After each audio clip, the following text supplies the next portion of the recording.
বাহরাইনের পর কুয়েতেও দেখা মিলল শত শত পোস্টাল ব্যালটের ভিডিও। কুয়েতের বাংলাদেশি মালিকানাধীন একটি অফিসের টেবিলের উপর শত শত পোস্টাল ব্যালট দেখা যায়, যেখানে প্রবাসী বাংলাদেশিরা পোস্টাল ব্যালট নিয়ে কাজ করছেন। তবে এই ভিডিওতে পোস্টাল ব্যালট খোলার দৃশ্য চোখে পড়েনি। ভিডিওতে দেখা যাওয়া ব্যক্তিদের নাম পরিচয়ও নিশ্চিত হতে পারা যায়নি। কুয়েতে থাকা সাংবাদিক ও প্রবাসীরা নিশ্চিত করেছেন ভিডিওটি কুয়েতেরই। ইতিমধ্যে সামাজিক মাধ্যমে ভিডিওটি ছড়িয়ে পড়েছে। যতই চাপাচাপি করো কোনো লাভ নাই। মানে হলো যে আপনি যতই শক্তি প্রয়োগ করেন, যতই খাটনাখাটনি করেন, শরীরের ঘাম জড়ান, কোনো লাভ নাই। নতুন কিছু হতে যাচ্ছে, মানে মার্কিন চাপে আলু ভর্তার মতো অবস্থা।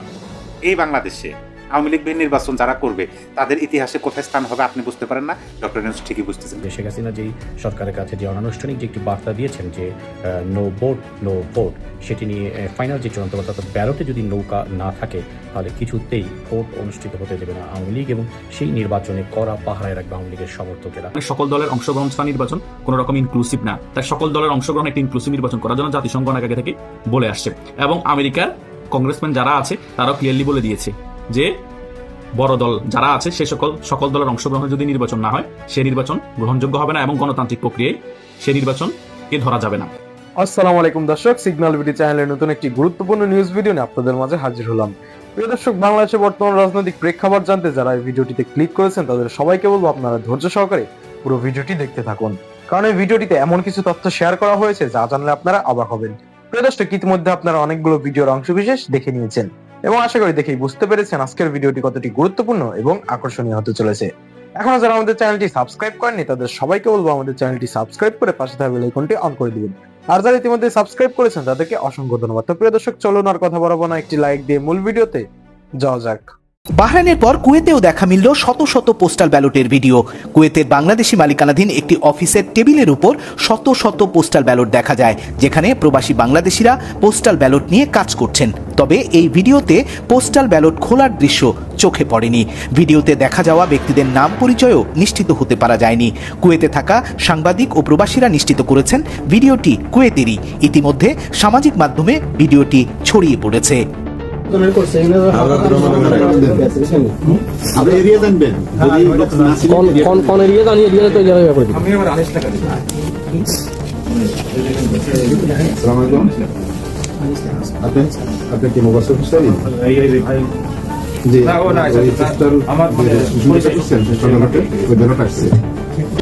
বাহরাইনে একটা বিশেষ রাজনৈতিক দলের নেতৃবৃন্দ তারা এই অনেকগুলি ব্যালট পেপার তারা সেটা হ্যান্ডেল করছে। এটা ভিডিও সোশ্যাল মিডিয়া প্রকাশিত হয়েছে, ভাইরাল হয়ে গেছে। তো ওনারা বললেন যে এটা তাদের নজরে এসছে এবং তারা বাহরাইনে রাষ্ট্রদূতের সঙ্গে যোগাযোগ করেছেন, এবং সেখান থেকে যে রিপোর্ট বাহরাইনের গভর্নমেন্টের কাছ থেকে এসছে সেটা এটা স্বীকার করা হয়েছে যে এরকম একটা ঘটনা তারা জেনেছেন। কিন্তু এই ব্যাপারে আরো তদন্ত করে তারা রিপোর্ট দেবেন এবং সেই অনুযায়ী তারা ব্যবস্থা গ্রহণ করবেন। আপনারা জানেন যে নির্বাচন কমিশনের পক্ষ থেকে বলা হয়েছিল যে যদি কেউ এই ভোটে কোনো রকমের কারচুপির চেষ্টা করে তাহলে তাদের এনআইডি কিংবা তাদের যে জাতীয় পরিচয় আইন অনুযায়ী কার্যকর ব্যবস্থা নেওয়া হয়।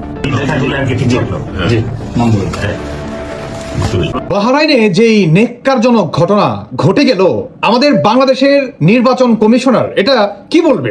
মানে যেখানে প্রবাসীদেরকে যে ভারী সফটওয়্যার দ্বারায়, মানে আপনি অ্যাপ্লাই করবেন তারপরে আপনার বাড়িতে মানে আসবে, ভোটের আসবে, তাই না? এগুলো কয়জনই পারে, থাক সেই সব কথা। কিন্তু এই যে আপনার লক্ষ লক্ষ ম্যান্ডেট তারা প্রবাসীদের কাছ থেকে কারসাজি করে আপনার জামাতি আর এনসিপি কে যে দেওয়া হচ্ছে, এই নির্বাচন কি বৈধতা পাবে? এটার জন্য কি নির্বাচন কমিশনার কি জবাব দিবে? এটার বাপ দাদা কারা? ডক্টর ইউনূস। ডক্টর ইউনূসের অধীনেই তো এগুলা হচ্ছে, নাকি তারা এগুলা অস্বীকার করতে পারবে? যত দোষ নন্দ ঘোষ, মানে যত দোষ নাকি শেখ হাসিনাই নাকি যত অপকর্ম করছে, যত আপনার আইন লঙ্ঘন করছে, যত দুর্নীতি করছে, ম্যান্ডেট কারসাজি করেছে, সমস্ত কিছু আওয়ামী লীগ আর বিএনপি করছে। কিন্তু আজকে যেভাবে আপনার বাংলাদেশের আরেকটি জাতীয়বাদী দল বিএনপিকে হারানোর চেষ্টা করতেছে, শুনে আসুন। যে ধানের শীষটাকে খুঁজতে আপনার সময় লেগে যাচ্ছে 2 মিনিট, আমিও খুঁজে খুঁজে বের করছি। এই ধানের শীষের যে মুক্তিযুদ্ধের সপক্ষের শক্তি এবং বাংলাদেশের একটি গণজাগরণ মানুষের যে সমর্থিত ধানের শীষটি দেখেন মাঝখানে দিয়েছে। এই নির্বাচন কমিশনে যেই আইন আছে যে কোনো প্রতীকে ছিঁড় মারলে আশেপাশের প্রতীকে যদি লাগে তাহলে সেই ভোটটা নষ্ট হয়ে যাবে। এটা একটা সূক্ষ্ম ষড়যন্ত্রের অংশ বলে আমরা মনে করি। এই যে আমি দেখাতে চাই যে আমি যখন ছিঁড় মারবো, ছিঁড় মেরে যখন ভাঁজ করব, স্বাভাবিকভাবেই উপরে আছে দোলনা, নিচে আছে নোঙ্গর, এখানে কিন্তু কালি লেগে যাবে, স্বাভাবিকভাবে এটা রিজেক্ট হয়ে যাবে। তা নির্বাচন কমিশনকে আমি বলছি, আমি বিতর্ক করতে চাচ্ছি না, নির্বাচন কমিশন এই ষড়যন্ত্রের সাথে জড়িত কিনা এটা খতিয়ে দেখতে হবে এবং রাজনৈতিক দল যারা আছেন তাদের কাছেও আমার প্রশ্ন যে এই ষড়যন্ত্রের সাথে কারা কারা জড়িত, অন্তর্বর্তী সরকারে যারা আছে তাদেরকে এই বিষয় খতিয়ে দেখতে হবে এবং পূর্ণ বিবেচনা করতে হবে। এটাই হচ্ছে বাস্তব কথা। এখন ডক্টর ইউনূসকে কি গ্রেফতার করার উচিত নয়? ডক্টর ইউনূসকে গ্রেফতার কে করবে? উনি কি বলে নাই যে আমাদের যারা নাকি এনসিপি রয়েছে নতুন দলটি, তাদেরকে আমাদের তরফ থেকে বা সরকারের পক্ষ থেকে যতটুকু সহায়তা দরকার আমরা ততটুকু সহায়তা করব? বলেন, এটা কি বলেনি? তাহলে বর্তমান প্রবাসীদেরকে, যে শুরুতে যে কথাগুলো বললাম আমি, যেভাবে তারা আপনার অ্যাপ্লাই করে তারপরে আপনার ভোট দিতে পারবেন, বাংলাদেশের মানে যারা নাকি প্রবাসী থাকে, নাগরিক, বাংলাদেশি নাগরিক, তারা কয়জনই বা অ্যাপ্লাই করতে পারে? আরে ভাই, এমনও মানুষ আছে ইমু বুঝতে পারছেন, যারা নাকি বাংলাদেশে কথা বলে পরিবারের সাথে, ফ্যামিলির সাথে, আত্মীয় স্বজনের সাথে, প্রিয়জনের সাথে, সেই ইমুটা কিভাবে লগ ইন করতে হয় সেটা পর্যন্ত মনে করেন জানে না। আর এই ম্যান্ডেটে বা ভোট বাক্স বা ভোট দিবে, এইখানে সে কিভাবে অ্যাপ্লাই করে, তার দাঁত ভেঙে যাবে, তাকে পুনরায় আবার শিক্ষা গ্রহণ করতে হবে, বুঝতে পেরেছেন? তাকে পুনরায় আবার স্কুল মাদ্রাসা যেতে হবে এটার শিক্ষা নেওয়ার জন্য।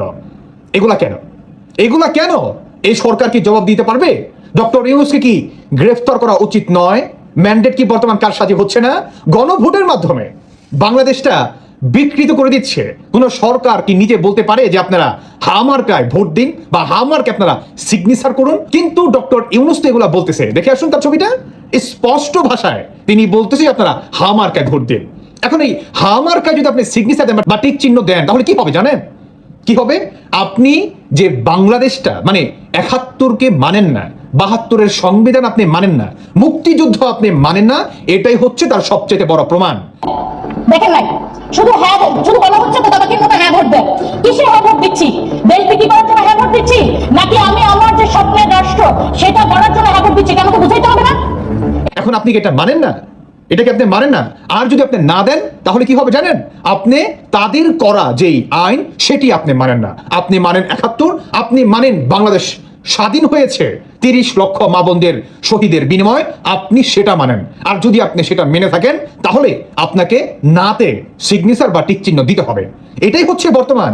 এটা কি বাংলাদেশের জনগণ মেনে নিবে বলুন তো? আমি সর্বশেষ আরেকটি লাইন কথা বলি। দেখেন, বাহরাইনে এটা ধরা পড়ছে, শুধু বাহরাইনে না, জানি আরো কোন কোন দেশে বাঙালি থাকে, বিশেষ করে মিডল ইস্ট কান্ট্রিগুলোতে, সৌদি আরবিয়া, কুয়েতে, তারপর মালয়েশিয়াতে, না জানি সেইখানে কি পরিমাণ দুর্নীতি হয়েছে।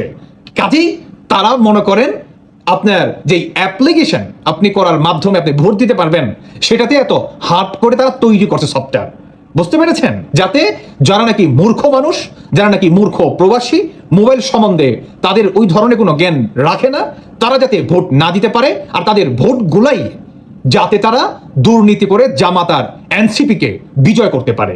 এটাই হচ্ছে এই সরকারের সবচেয়ে প্রথম এবং মূল উদ্দেশ্য। যতই চাপাচাপি করো কোনো লাভ নাই। মানে হলো যে আপনি যতই শক্তি প্রয়োগ করেন, যতই খাটনাখাটনি করেন, শরীরের ঘাম জড়ান, কোনো লাভ নাই। নতুন কিছু হতে যাচ্ছে, এই বিষয়টা নিয়ে এই ভিডিওতে আলোচনা করব। দেখেন, প্রথমে আপনাদেরকে একটা শিরোনাম শোনাই। আমি জানি যে আপনারা ইতিমধ্যেই এই নিউজটা শুনতে পারছেন, এই নিউজটা সম্পর্কে জানতে পারছেন, অনেকে এই বিষয় নিয়ে কথা বলছে, বিশ্লেষণ করছে, কিন্তু আপনারা হিসাবটা কি মিলাতে পারছেন? আমি এই ভিডিওতে হিসাব মিলানোর চেষ্টা করব যে নতুন কিছু হওয়ার সম্ভাবনা কতটুকু। আর ডক্টর ইউনূসের যে চাপাচাপি, সেই চাপাচাপিটা ব্যর্থ চাপাচাপি, মানে ব্যর্থ পরিশ্রম। দেখেন, আওয়ামী লীগকে রিকনসিলিয়েশনের বিষয়ে মার্কিন কূটনীতিকদের প্রশ্নে যা বললেন প্রধান উপদেষ্টা, এটা আপনারা সবাই জানেন। কিন্তু আমরা যদি হিসাব মিলাইতে যাই তাহলে আমাদের একদিন আগে থেকে হিসাবটা মিলাইতে হবে। কারণ এটা হচ্ছে গতকালকে 14 জানুয়ারি মার্কিন প্রতিনিধিরা ডক্টর ইউনূসের সাথে বসছিলেন, আওয়ামী লীগ বিষয়ে কথা বলছেন, নির্বাচন বিষয়ে কথা বলছেন, আওয়ামী লীগের ফিরে আসা, রিকনসিলিয়েশন মানে পুনর্মিলন, মানে পুনরায় একত্রিত হয়, এ বিষয়ে কথা বলছেন। এখন তার আগের দিন 13ই জানুয়ারি যে ঘটনাটা ঘটছে, আমরা ইতিমধ্যেই জানি যে নতুন মার্কিন রাষ্ট্রদূত ঢাকায় এসেছেন, তিনি শপথ গ্রহণ করছেন। আর 13ই জানুয়ারি পররাষ্ট্র মন্ত্রণালয়ে নতুন মার্কিন রাষ্ট্রদূত, মানে আমাদের পররাষ্ট্র মন্ত্রণালয়ে নতুন মার্কিন রাষ্ট্রদূত, তার নাম হলো ব্রেন্ট ক্রিস্টেনসেন, পররাষ্ট্র মন্ত্রণালয়ে আসছেন। দেখেন মিলেন, ঘটনাটি মিলেন। 13ই জানুয়ারি ব্রেন্ট ক্রিস্টেনসেন পররাষ্ট্র মন্ত্রণালয়ে এসছেন মার্কিন রাষ্ট্রদূত। তার 14ই জানুয়ারি মানে একদিন পরে প্রধান উপদেষ্টার সাথে দেখা করলেন কারা? মার্কিন প্রতিনিধিরা, তারাও কিন্তু কূটনৈতিক। এই যে ব্রেন্ট ক্রিস্টেনসেন মানে নবনিযুক্ত মার্কিন রাষ্ট্রদূত, তিনিও কূটনৈতিক, আর যারা ডক্টর ইউনূসের সাথে দেখা করছেন তারাও কূটনৈতিক। মানে কূটনৈতিক চ্যানেলের মাধ্যমে কিন্তু প্রধান উপদেষ্টার সাথে দেখা করছেন। এখন আসেন চাপাচাপি এবং নতুন সম্ভাবনার বিষয়টা বলি, চাপাচাপির বিষয়টাও বলি। এই যে প্রধান উপদেষ্টা ডক্টর মোহাম্মদ ইউনূস, তাকে যে বলা হয়েছে যে, আমি তার আগে আপনাদেরকে বলি, দেখেন প্রধান উপদেষ্টা প্রফেসর মোহাম্মদ ইউনূসের সঙ্গে সৌজন্য সাক্ষাৎ করেছেন ডোনাল্ড ট্রাম্প প্রশাসনের দায়িত্ব পালনকারী যুক্তরাষ্ট্রের দুই সাবেক জ্যেষ্ঠ কূটনীতিক আলবার্ট গোম্বিস ও মর্স প্যান। আমি বললাম না যে কূটনীতিক মহল, তারাও কূটনৈতিক, জ্যেষ্ঠ কূটনীতিক। এখন তারা গিয়া বলছেন যে, দেখেন আপনি তো প্রধান উপদেষ্টা বর্তমান অন্তর্বর্তী সরকারের, আপনি যেভাবে এই নির্বাচনটা অনুষ্ঠিত করতে যাচ্ছেন, সেই নির্বাচন তো আদৌ বহির্বিশ্বে গ্রহণযোগ্যতা পাবে না। বিশেষ করে ট্রাম্প প্রশাসন, আমাদের যে প্রেসিডেন্ট আছেন, তিনিও বলছেন যে একটা ইনক্লুসিভ নির্বাচন হতে হবে, বিশ্বাসযোগ্য নির্বাচন। সেই মাফিক তো নির্বাচন হচ্ছে না। তো আপনারা এই বিষয়ে কী ভাবতেছেন? আপনারা যেভাবে এগোচ্ছেন সেইভাবে কি নির্বাচনটা করতে যাচ্ছেন, নাকি আপনারা রিকনসিলিয়েশন করতে চান, পুনর্মিলন, পুনরায় একত্রিত হতে চান? তখন কি বলছে প্রধান উপদেষ্টা? দেখেন ওইখানেই চাপাচাপের বিষয়টা আছে। মানে মার্কিন চাপে আলু ভর্তার মতো অবস্থা। সেখানে তিনি সঠিক উত্তরটা দিতে পারেন নাই। তিনি বলছেন যে, দেখেন 24 জুলাই আগস্ট আন্দোলনে আওয়ামী লীগ যে কাজগুলো করছে, সেই কাজগুলোর জন্য তো তাদের অনুশোচনা থাকতে হবে। দেখেন আওয়ামী লীগের কথাগুলো তারা বলতেছে, অথচ এখানে কিন্তু তাদের এই কথা বলার মানে এই কথা কিন্তু তাদের বলার কথা না। বলতেছে আওয়ামী লীগের মধ্যে আপনি দেখেন, এই যে 1.5 বছর অতিক্রম হয়ে গেল, শুধু আওয়ামী লীগের নেতার মধ্যেই না, আওয়ামী লীগের নেত্রীর মধ্যেই না, যারা প্রথম সারিতে থাকেন তাদের মধ্যেই না, তৃণমূলের কর্মী বরাবর পর্যন্ত আজ পর্যন্ত তাদের মধ্যে কোনো অনুশোচনা নেই, অনুতপ্ত নেই। কিসের অনুশোচনা থাকবে, কিসের অনুতপ্ত থাকবে? ওই যে দোষ চাপানো হইতেছে যে এই যে জুলাই আগস্ট আন্দোলনে যা কিছু হয়েছে, সকল কিছুই মানে তার দায়, আওয়ামী লীগের দায়, শেখ হাসিনার দায়। তাহলে এই বিষয়গুলো তাকে নিজের মনের মধ্যে অনুতপ্ত আনতে হবে, অনুশোচনা আনতে হবে। তারপরে নয় পুনর্গঠন, পুনর্মিলনী বা পুনরায় একত্রিত হওয়ার বিষয় আসবে। এই উত্তরটা তিনি দিলেন, কিন্তু এইখানে উত্তরটা অন্যভাবেও তিনি দিতে পারতেন। এইটা হচ্ছে সাইরা দেমা কাইন্দাবাসী, কারণ তিনি পারতেছেন না। তার কথার মধ্যে আপনি স্পষ্টভাবে বুঝতে পারবেন সেখানে তার বিনয় আছে, সুরটা নরম হয়েছে, এবং তিনি এটা স্পষ্টভাবে বলতে পারতেছেন না, কিন্তু তার কথার মাঝে ফুটে উঠছে যে তিনি পারতেছেন না। তিনিও চাচ্ছেন যে আওয়ামী লীগ সহ একটা নির্বাচন হোক, কারণ আওয়ামী লীগ ছাড়া যদি নির্বাচন হয় ইতিহাসে কোন পাতায় তার নাম উঠবে এটা তিনিও বুঝতেছেন। এই বাংলাদেশে আওয়ামী লীগ বিহীন নির্বাচন যারা করবে তাদের ইতিহাসে কোথায় স্থান হবে আপনি বুঝতে পারেন না, ডক্টর ইউনূস ঠিকই বুঝতেছেন, কিন্তু তিনি পারতেছেন না। কিসের জন্য? একটা মহল আছে, যে মহলটা ব্যাপকভাবে এখন উজ্জীবিত আছে। তারা ব্যাপকভাবে ডক্টর ইউনূস সরকারকে প্রভাবিত করতে পারতেছে, এবং তারা এমনভাবে কথা বলে যে এই সরকার তারাই নিয়োগ করছে, তারাই স্টেক হোল্ডার, তারাই সব কিছু, তাদের বিরুদ্ধে যদি কিছু করা হয় তাদের গাদ্দারি করা হবে, এরকম একটা দোটানায় পড়ে গেছে, যার কারণে তিনি নরম সুরে ওই কথাগুলো বললেন। এখন এই কথাগুলো তারা দেখেন এখন পর্যন্ত, আমি যে সময় ভিডিও করতেছি, সেই রাজাকার মহলে এখন পর্যন্ত উত্তপ্ত হতে আমরা দেখিনি, তবে সম্ভাবনা নাই মনে হয়, কারণ তারাও সেরকমই চায়। কারণ ওই যে নিজেদের দোষ ঢাকার জন্য অন্যের উপর দোষ চাপিয়ে তাদের দিয়ে ক্ষমা চাইয়ে নিজেদের দোষটা ঢাকতে চায়, কিন্তু সেটা কি কোনোভাবে সম্ভব না। আমি আপনাকে বলি, দেখেন আওয়ামী লীগের প্রতিটা নেতা কর্মী, সমর্থক এবং নেতৃত্ব প্রদানকারী নেতা, তাদের প্রত্যেকের বক্তব্য শুনবেন, একই সুর, একই কথা, একই টিউন, যে এই যে হয়েছে এই সকল কিছু ডক্টর ইউনূস নিজের মুখে স্বীকার করছে। ম্যাটিকুলাস ডিজাইন, তার মাস্টার মাইন্ডও স্বীকার করছে।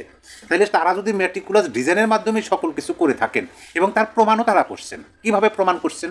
জুলাই আগস্ট আন্দোলনে যা কিছু হয়েছে সকল কিছু ইন্ডিমনিটি, দায় মুক্তি দিচ্ছেন, শুধু বিচার হবে আওয়ামী লীগের আর পুলিশ বাহিনীর, আর কারো বিচার হবে না। পুলিশকে মারছে তাদের বিচার হবে না, ওই ভবনকে বিনষ্ট করছে তাদের বিচার হবে না, বিচার হবে আওয়ামী লীগের, বিচার হবে পুলিশ বাহিনীর। পুলিশ কারা? আওয়ামী লীগের কথা মতো গুলি চালাচ্ছে। হ্যাঁ, এইটা তারা আগেই প্রমাণ করছে যে সকল কিছু ম্যাটিকুলাস ডিজাইনের মাধ্যমে হয়েছে। এখন ম্যাটিকুলাস ডিজাইনের মাধ্যমে যদি তোমরা করে থাকো, তাহলে দোষ কেন আমাদের উপর চাপ? আর এই দোষকে আমরা মেনে নেব? অসম্ভব, কোনোভাবেই সম্ভব না। আপনি দেখেন তো প্রতিটা আওয়ামী লীগের নেতাকর্মীর বক্তব্য ঠিক এই বক্তব্যই তারা দেন, মানে এটা সম্ভব না। এখন এইটা এইভাবে বলে তারা মানে কোনো রকম তারাও চাচ্ছে। দেখুন অপর পাশে আমি আপনাদেরকে আর একটা কথা বলি, আমি ওই ভিডিওতে বলছি যে লণ্ঠিত অস্ত্র উদ্ধার না হওয়া পর্যন্ত জাতীয় নির্বাচন স্থগিত চেয়ে রিট, মানে যে অস্ত্রগুলো হয়েছে এই বিষয়ে একটা ভিডিও দিচ্ছি। সকল কিছুর দিকে আপনি একটু তাকান, নতুন কিছু হওয়ার সম্ভাবনা, নতুন কিছু হতে যাচ্ছে এরকমই আমার কাছে মনে হয়। এই সরকার অর্থাৎ আওয়ামী লীগ সরকার যখন ক্ষমতাচ্যুত হলো, মানে এই সরকারকে কারা আনছে এটা আমরা জানি। ট্রাম্প, জো বাইডেন প্রশাসন, তখন রাষ্ট্রদূত কে ছিল? মার্কিন রাষ্ট্রদূত পিটার হাস। তারপরে আগমন ঘটলো 5ই আগস্টের আগ মুহূর্তে আগমন ঘটলো কার? এই বাংলাদেশে ডোনাল্ড লো। এখন ডোনাল্ড লো দেখি ভারতের সাথে মিটিং করে, পিটার হাস আইসেন ও গেট আউট হয়ে গেছে। নতুন যিনি আইসেন তিনি তো আওয়ামী লীগের শাসনামলের তখন রাষ্ট্রদূত হিসাবে দায়িত্ব পালন করে গেছেন। তখন তো তিনি দেখছেন যে বাংলাদেশের পরিবেশ পরিস্থিতি কী। আর তিনি যে এখন আসছেন, এখনও তার একটা এজেন্ডা আছে। কি এজেন্ডা আছে? মার্কিনীদের এজেন্ডা হলো সবার আগে নিজের স্বার্থ, তারা নিজের স্বার্থটা আগে দেখে। এখন এসে দেখতেছে যে ডক্টর ইউনূস সরকার চীনের সাথে ড্রোন চুক্তি করতেছে, তাও আবার 2-1 টাকা না, 600-650 কোটি টাকার চুক্তি করতেছে। এইটা তো তারা মেনে নিতে পারবে না। কেরে বেটা বসালাম তোমারে আমরা, আর তুমি আমাদের শত্রু চীনের সাথে গিয়ে হাত মিলাও, অসম্ভব। দেখেন নিজেদের স্বার্থ তারা দেখবে। এবং পাশাপাশি এই যে সারা বিশ্বব্যাপী একটা ঘুষ নাম হয়ে গেছে, একটা যে বদনাম হয়েছে যে মার্কিন যুক্তরাষ্ট্র বাংলাদেশের ক্ষমতা পরিবর্তন ঘটাইছে নিজেদের অর্থ ব্যয় করে, এবং সেই ক্ষমতা পরিবর্তন ঘটায় দেশটাকে দেখে একেবারে জাহান্নাম বানিয়ে দিচ্ছে। এখন এই বদনাম থেকে তাদের উদ্ধার হতে হবে, অবশ্যই হতে হবে। পাশাপাশি ভারতের একটা বিষয় আছে, সেই বিষয়ে আলাদা একটা ভিডিওতে কথা বলব। কারণ হচ্ছে যে এই সমস্ত বিষয়ে কথা বলতে গেলে অনেক সময় দরকার, 15-20 মিনিট ভিডিও হয়ে যায়, কিন্তু আপনাদের তো ধৈর্য কম। আপনারা বলেন যে ভাই আপনি 10 মিনিটের মধ্যে আপনার আলোচনা শেষ করার চেষ্টা করবেন, সেজন্য আমি শর্টকাটে বলি। যাই হোক, এই পর্যন্তই বললাম। আর একটা ভিডিওতে ভারতের ভূমিকা বিষয়ে আলোচনা করব। আপনার মতামত কমেন্ট বক্সে লিখে দেবেন, আর সাবস্ক্রাইব না করে থাকলে সাবস্ক্রাইব করুন। তবে এই কথাটা মনে রাখেন, মার্কিন নতুন রাষ্ট্রদূত, তার নামটা যদি আবার একটু আমি বলি, মার্কিন নতুন রাষ্ট্রদূত ব্রেন্ট ক্রিস্টেনসেন, তিনি যে আসছেন অবশ্যই তিনি বাংলাদেশে, আমরা জানি যে মার্কিনীরা বাংলাদেশে একটা কি বলে বলয় তৈরি করে, তাদের একটা আধিপত্য তাদের বিস্তার করার চেষ্টা করে, সেটা শুরু হয়ে গেছে। তবে এইটা স্পষ্ট কথা যে মার্কিন যুক্তরাষ্ট্র বাংলাদেশে একটা ইনক্লুসিভ, বাংলাদেশে একটা গ্রহণযোগ্য, বিশ্বাসযোগ্য, সকল দলের অংশগ্রহণে, জনগণের স্বতঃস্ফূর্ত অংশগ্রহণে একটা নির্বাচন চাই। এটাই বাস্তবতা। প্রিয় দর্শক, ইতিমধ্যে আপনারা আমাদের পুরো ভিডিওটি দেখেছেন। ভিডিওটি দেখে কি জানলেন এবং বুঝলেন, অবশ্যই আপনাদের মূল্যবান মতামতটি আমাদের কমেন্ট বক্সে জানাতে ভুলবেন না। এখনো যারা আমাদের চ্যানেলটি সাবস্ক্রাইব করেননি তাদের সবাইকে বলবো আমাদের চ্যানেলটি সাবস্ক্রাইব করে পাশে থাকা বেল আইকনটি অন করে দিবেন, এরকম নিত্য নতুন প্রতিদিন গরম গরম নিউজ আপডেট পেতে। ধন্যবাদ সবাইকে।